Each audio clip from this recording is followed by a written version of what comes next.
Hopefully everybody can see that. Okay. All right. So, as the seminar was entitled, we're going to talk about early people practices at scale that hope for a low cost and high impact HR. I'd like to thank you for inviting me to be here with you today and for listening to my thoughts on this. But let's talk about why people practices are so important. So many founders say, when I've spoken to them, that they only have a couple of employees and they don't need to worry about people practices, maybe until they reach 10, 20, 50 employees. However, this is not true. I recently met an owner of an HR practice with the model of people over everything, which I really liked. And I think it really sums it up. What he said was that when you ask a CEO what their next milestone is in order to be successful, and then ask them if they can accomplish this without their employees, the answer is no, because your employees are essential to your success. And employees have basic needs no matter what size of the company that they work for. So let's talk about how we can meet those needs. So just to give you a little bit more about me and my background, who I am, as you can see here, I have my own company and I specialize in startup culture and people operations. I help new companies build scalable infrastructure. Think of me as your partner and advisor in helping you and your company embark on the right path and navigate that path to success. Oh, I also want to mention, I can't see your chat while I'm doing this, so your questions. So as Marianne mentioned, we'll just save the questions until the end if you don't mind. So today I want to share with you some simple, budget-friendly people practices that will help grow your team the right way. Who's this for? It's for founders, early team leads, and anyone wearing the people hat at a startup. And my goal is to set a solid foundation for hiring, team culture, and performance without spending a lot. So, what will you learn today? We're going to talk about hiring with intention, simple ways to create a strong team culture early, low-cost tools and tips to manage performance and feedback, key HR practices that help you scale without chaos, and common mistakes that early-stage teams can make and how to avoid them. So, first of all, let's talk about intentional hiring strategies, how to hire your first team members with intention.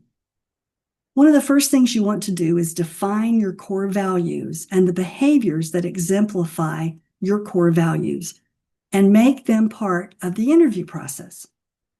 Define your roles clearly.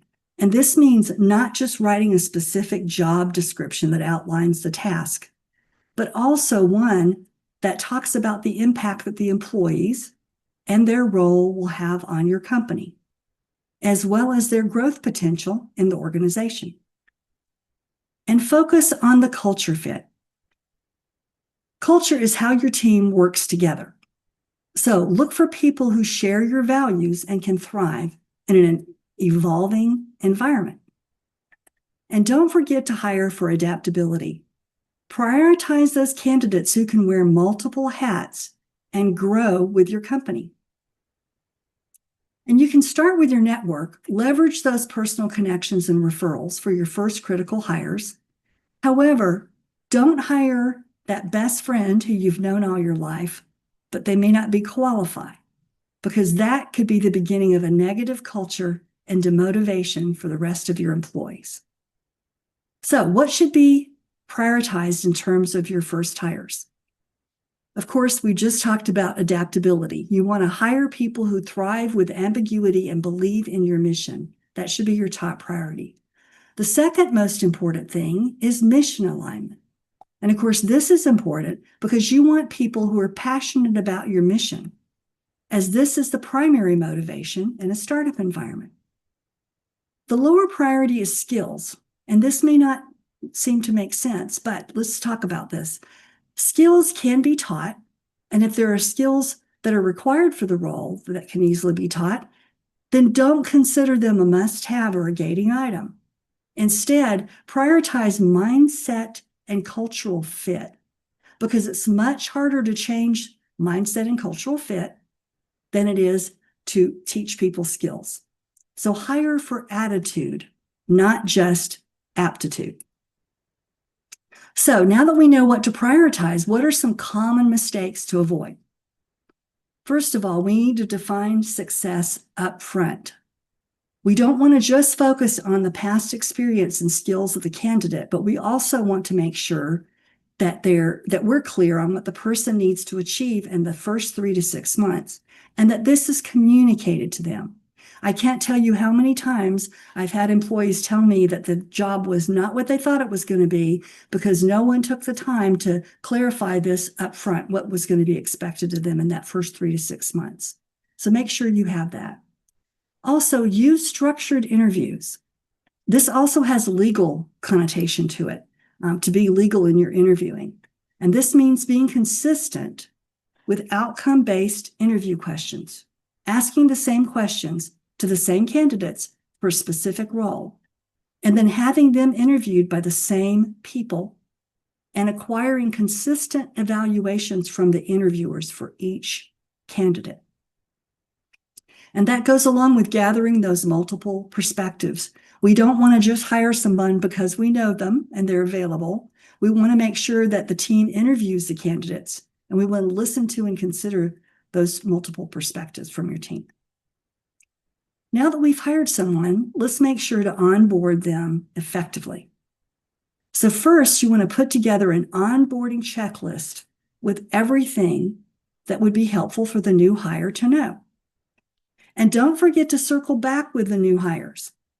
After their first month, meet with them and ask them whether they received all the information they needed, or whether there were other items that you could add to your checklist and ways to improve that new hire experience. And as soon as you start adding employees, as soon as you're able to, assign a new hire buddy. That can make a real difference. Hopefully this can be someone other than their direct supervisor who has the experience to be able to answer their questions and give them the inside scoop. And then the missions and values should always be shared with the new employees, but the best way is for the co-founders to do this at a startup, because this signifies their importance. And founders can add their personal stamp and feelings about them, which conveys the importance of the meaning of these to the organization and the new hire. All right, now let's talk about your culture and why it's important. Culture isn't some mythical idea that can't be defined. As you see here, we're simply defining culture as the way people work together. So as soon as you hire your first employee, you are building your organizational culture. Now, contrary to popular opinion, especially in the Bay Area, you can't really build a culture off of ping pong tables and free snacks. Your culture is actually created constantly in the break room, the boardroom, and every moment in between. In fact, you may have heard the saying that culture eats strategy for breakfast, but really more accurately, the behaviors of yourself and your team eat culture for lunch. That's really where the importance lies. So how do we define culture with a small team? Even without formal policies, I encourage founders to define their purpose and mission, as well as naming their core values out loud. For example, you can start with questions such as, how do we want to operate? What do we celebrate? What do we not tolerate? Or you can start with simple conversations like, what does respect look like to us? And always remember to document these agreements, even if they're informal. For example, say you make a decision that at our company, we're going to respond to Slack within 24 hours. Make sure you put this in writing, because this becomes the seeds of your culture. Now that we've defined team culture, how do we create the strong culture that we want from the very beginning? Well, first of all, we want to document those 3 to 5 core values and examples of what they look like in action. For example, if creativity is a value, a behavior might be taking risks and thinking outside the box. Or if values honesty, The example might be admitting mistakes or admitting when you don't know something. We also want to make sure to celebrate wins.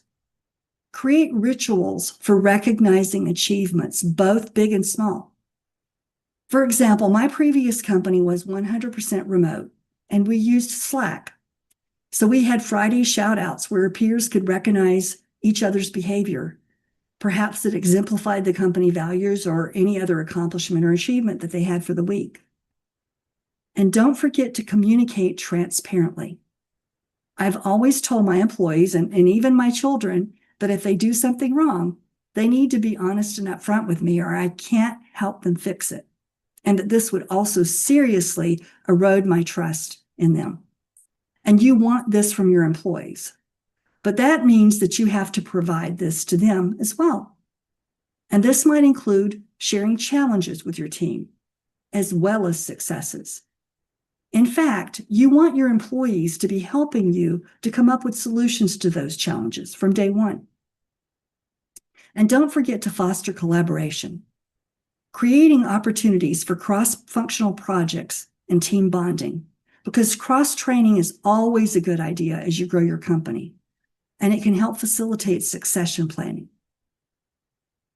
So, what are some of the ways that you can develop your team with limited resources? Because we know startups have limited resources. First of all, stretch opportunities. Provide challenging projects that foster growth. If someone tries something or learns something new, ask if they enjoyed it and if they would like to do more of that, and then find ways of helping them to do just that. And don't forget that real-time feedback. Create habits of real-time, respectful feedback. Early patterns set the lasting tone for how your team communicates. Praise people and address those issues in real time as soon as they happen. But also be aware of how often you give positive reinforcement.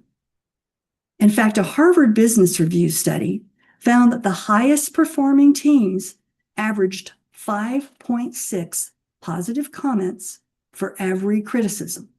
That's nearly a 6-to-1 ratio in favor of praise. Similar research has shown that high-performing teams maintained a 5-to-1 praise to criticism ratio, whereas mid-performers hovered around 2-to-1, and low-performing teams even experienced more negative than positive feedback. Also, don't forget peer learning. Encourage the sharing of articles and hosting learning sessions. In this constantly changing environment, which we all have, the people who will thrive are the constant learners.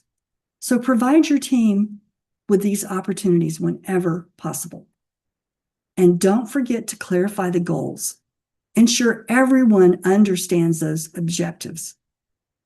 But not only do you want your employees to understand their objectives, but just as important is that they know how their objectives and what they do every day supports the company's missions and goals. So now, what are some lightweight practices that founders can use to promote team connection and belonging? Well, of course, we have the weekly check-ins, those regular casual team check-ins, not just about work, but on how people are doing. In fact, there's a reflection session called Start, Stop, and Continue. And it basically involves asking your employees, is there anything that myself or the company can do, start doing to help you be more successful, or that we can stop doing, or something that we continue to do more of? You can keep these short and inclusive, but these reflection sessions will be very helpful.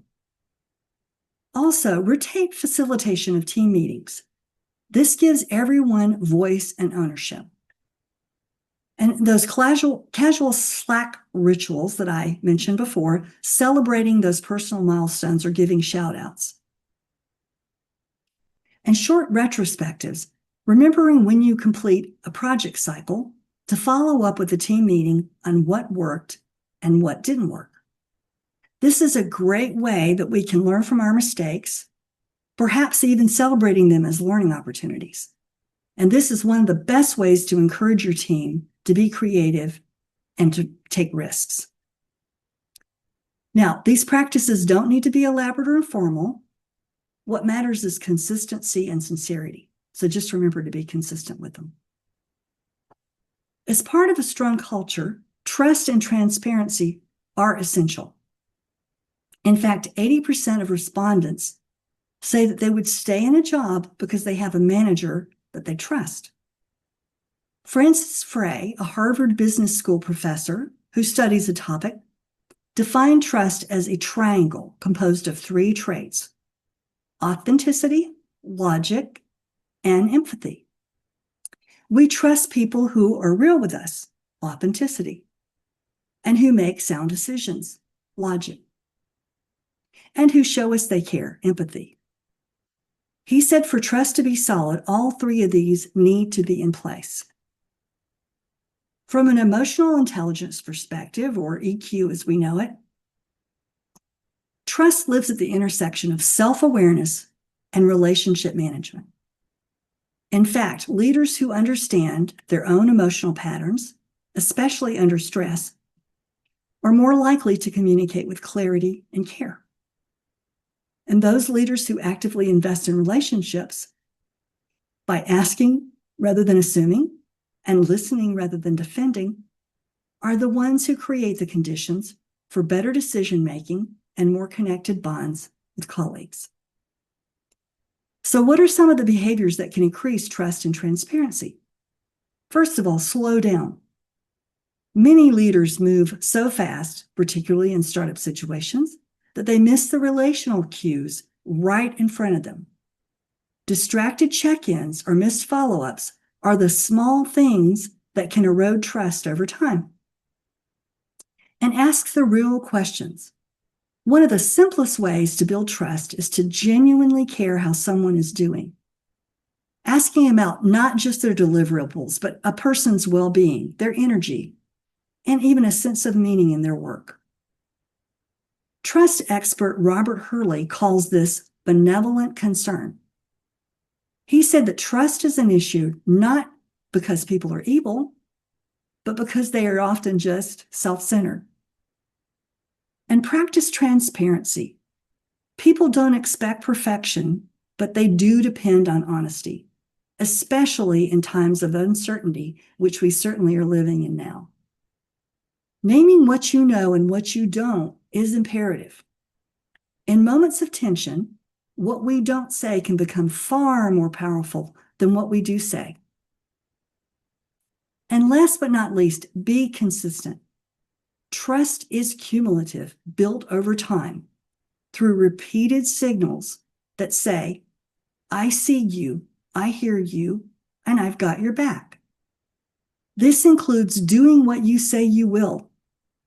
When words don't match actions, trust falls flat, and people are left with little to believe in. Remember, it takes a long time to build trust that it can be destroyed in a matter of seconds. Another thing that is important in creating a positive culture and team building is psychological safety and accountability. Now, what's important to note here is that you need to have both. You don't want to have one without the other, because as it shows here, psychological safety without accountability can result in a high level of comfort for employees, which seems like a good thing. But what happens is people feel good, but their performance slows down and deteriorates. Those hard conversations that are necessary are avoided. And unfortunately, performance standards starts to slip. Now, on the flip side, accountability without safety can result in fear. People will deliver, but they deliver under pressure and they don't have purpose. They aren't delivering because they believe in the mission or because of some other positive motivation, but because of the pressure. So, but because of this, their innovation stalls, trust erodes, and engagement declines. However, when you create both psychological safety along with accountability, you can create a high-performance team because people feel safe and responsible. So that means they will take smart risks, learn quickly, and push for results. and they'll do that together as a team.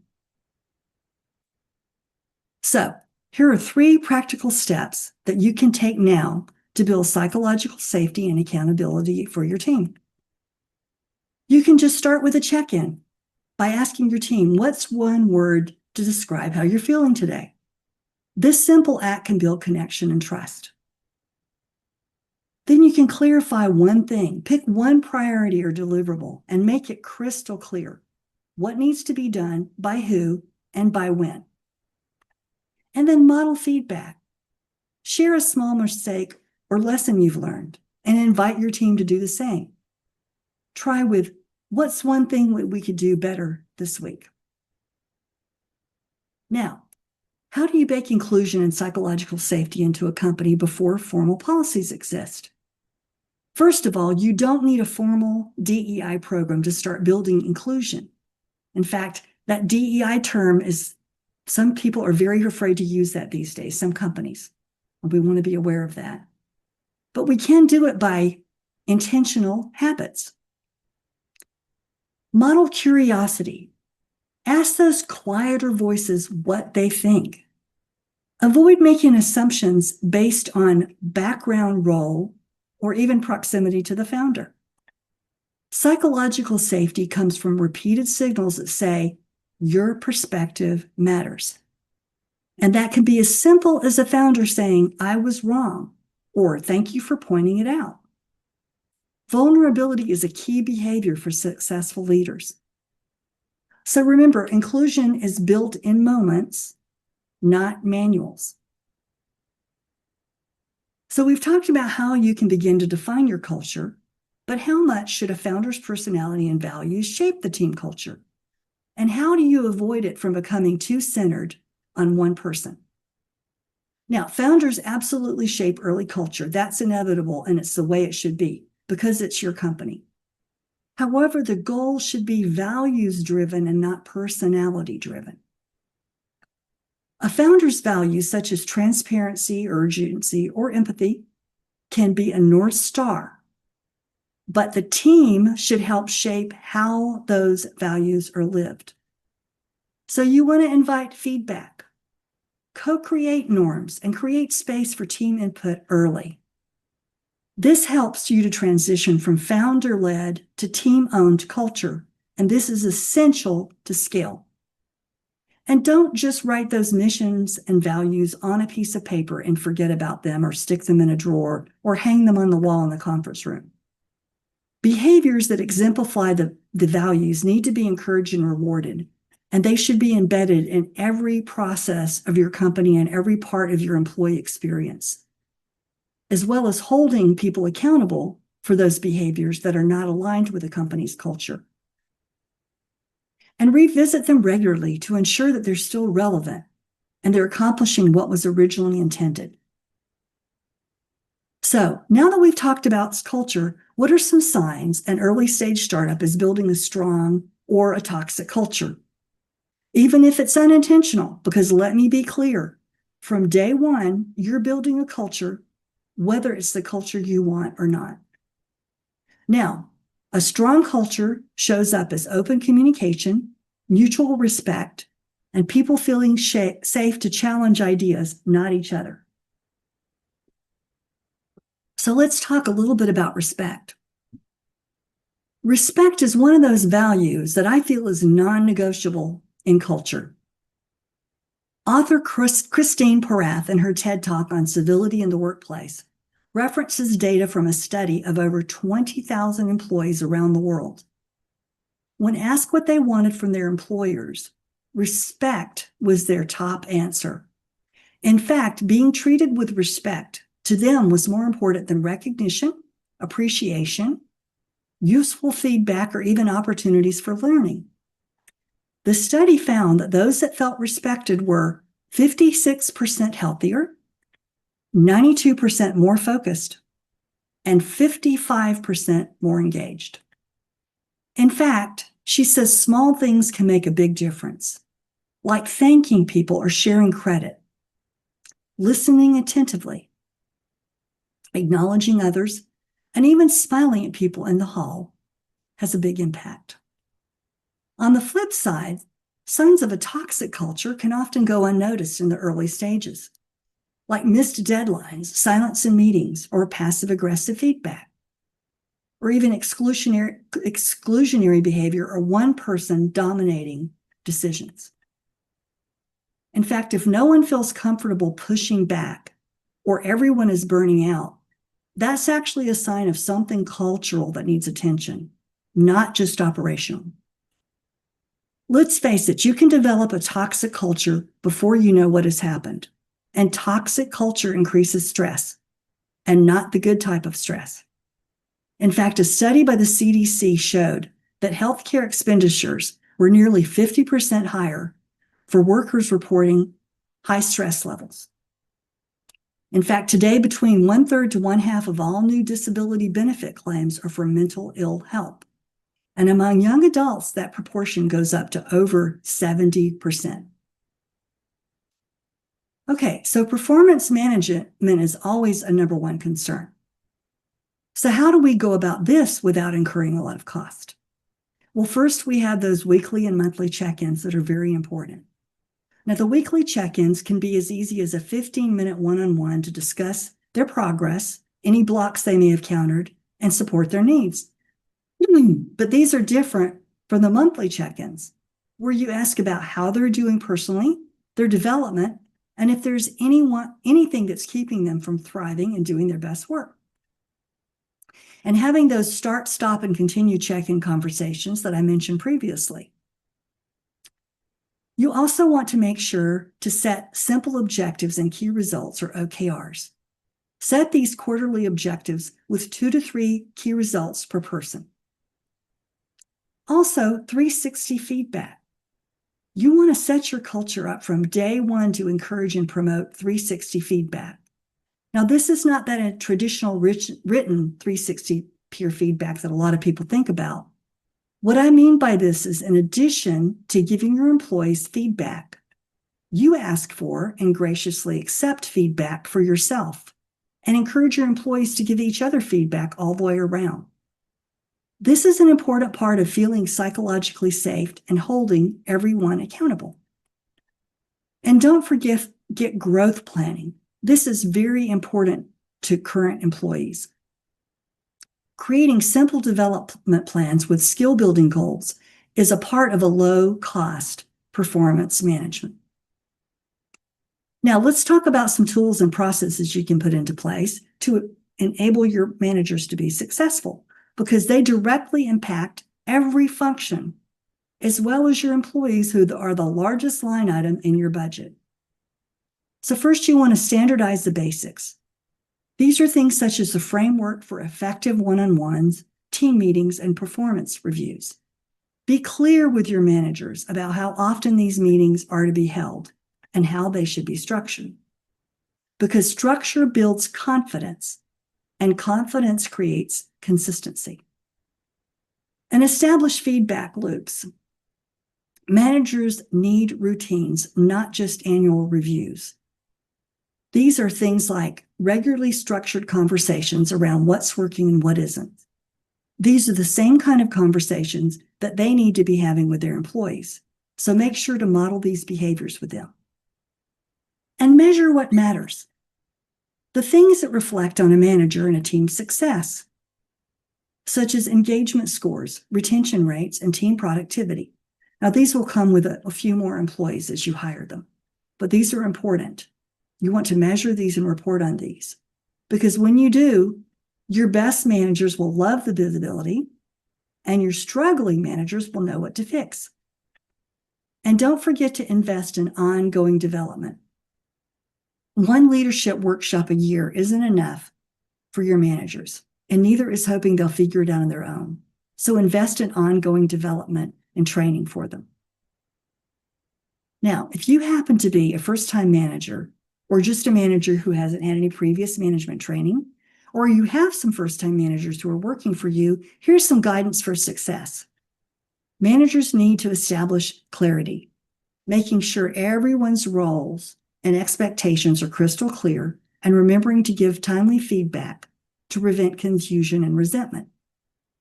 Now, let's talk a little bit about expectations.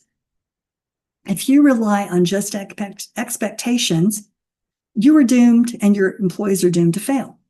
It's difficult to follow up on or hold people accountable for your expectations of them. That's why you need to have agreements. If you have signed commitments from people as far as their roles and responsibilities, then you have something to refer to and a solid means to hold them accountable.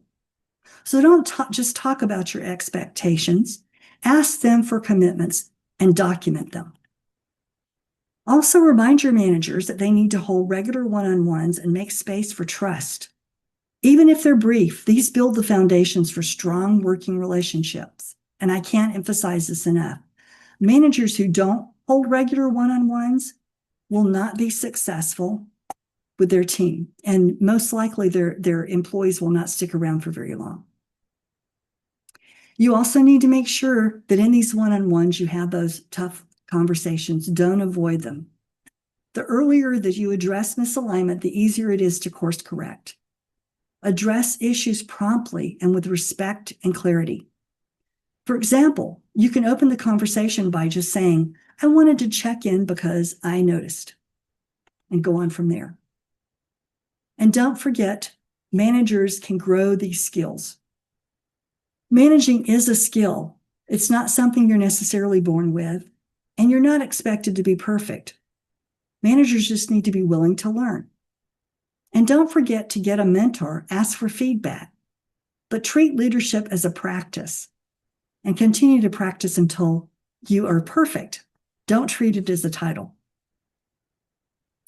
So, what are some bare minimum HR essentials that you need to worry about?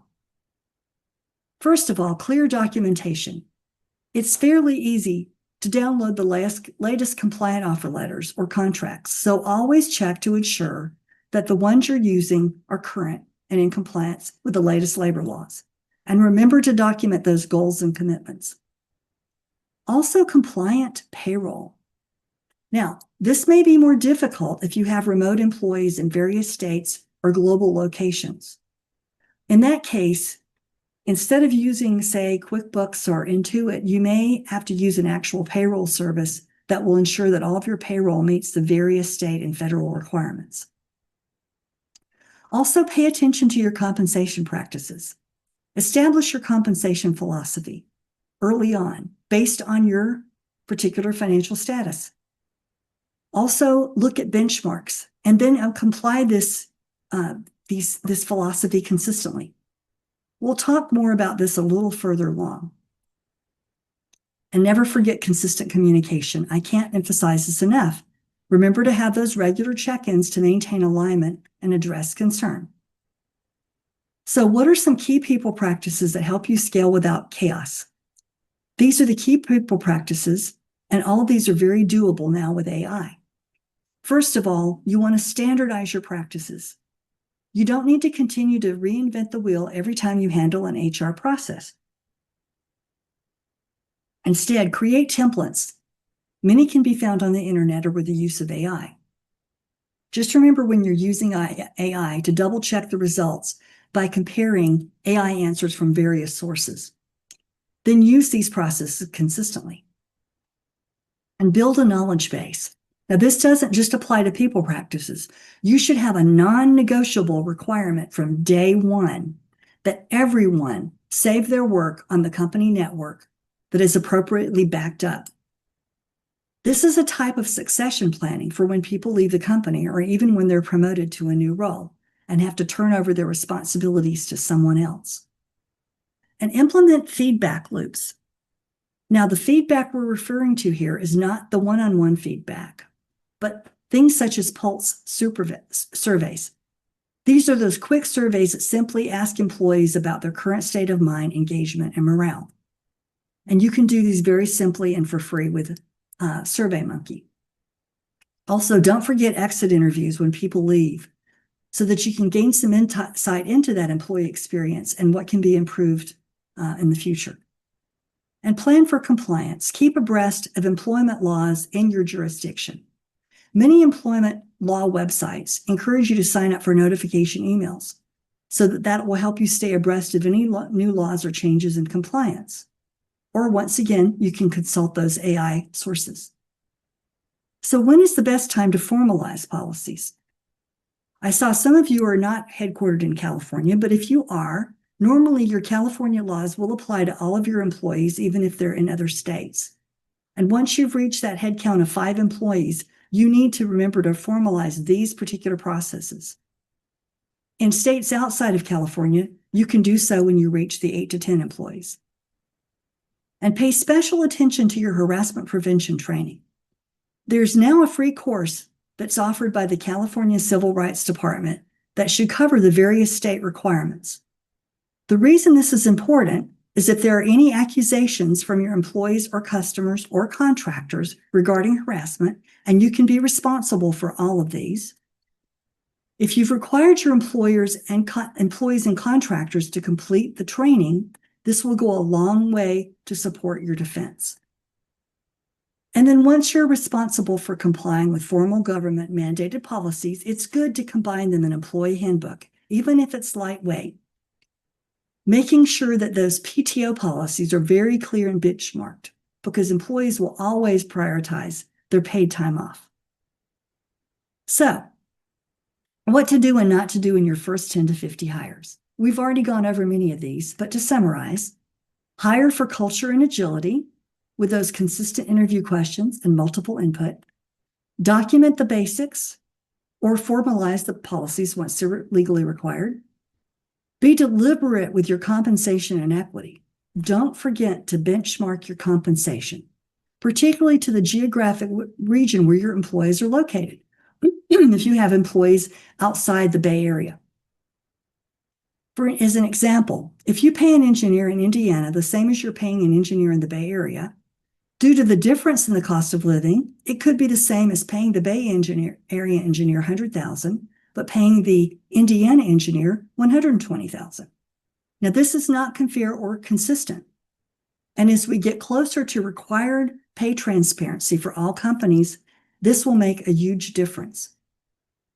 Also, prioritize that communication and feedback. This bears repeating over and over again.